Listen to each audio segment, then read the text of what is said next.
So a little bit of rain here and there isn't really going to hurt any of us. Of course, it does kind of mess up our evening plans, although I'm not really having any kind of rain in the forecast for this evening. It's been going east and west of 35. So today, most of which was east of I-35, mostly along I-45. Mexia, Palestine, right around that 1/4 inch mark. College Station, 1.5 inches.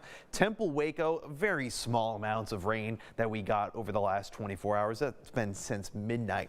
Temperature-wise, well, you can kind of see where the rain is on the radar with those little cool spots here and there. Killeen and Temple are warming back up into those low 80s, but you know what? We're not going to be getting to anything oppressive in that respect, so that is certainly going to be some good news. Here's the main culprit. It's basically this low pressure system sitting just to the north of Houston along I-45, and then out to the west, well, here we go. We got a little cold front. This is actually going to start pushing its way into northern Texas tomorrow. That is going to bring a little bit of change to our weather patterns. I'll get to that in just a bit. Until then, though, I'm looking at just maybe some isolated showers. Winds are shifting around the low pressure system, but they're relatively calm, so I'm not seeing those winds developing any kind of large-scale thunderstorms, widespread rain, or any type of severe event. So overnight tonight, I only have about 20% coverage. Temperatures will cool down into the 60s under mostly cloudy skies.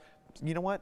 I don't think we're going to complain about it. Now, starting off your Monday at the bus stop, it's going to be pretty cloudy. Winds are going to stay pretty calm, and it's going to stay cloudy even heading into your lunch hour. About 77 by then. Winds start to pick up just a little bit, but by the afternoon, yeah, I start to see the chance for more of those isolated storms. Temperatures still staying in those lower 80s for the most part. Here's what I got for you. Over the next 48 hours, you're waking up in the morning. Places out in Brown County, Comanche County might see an isolated shower, maybe a little thunderstorm, not too big of a deal. Then it starts to become a little bit more widespread going into late on Monday, mostly affecting regions west of I-35 and I-45. Then we start off Tuesday, similar situation, much less coverage coming into the forecast. So that's going to be relatively nice. No severe risk is in the forecast at all, just going to be that general thunderstorm. So remember the rule, when thunder roars, just go indoors. Here's your forecast rainfall. Some places are expecting a little bit heavier rain over the next couple of days, but you know what? It's overall not going to be all that bad. Here's your 7-day temperatures, kind of all over the place. It really just depends how those rain chances kind of hold true. Stay tuned. We'll be right back.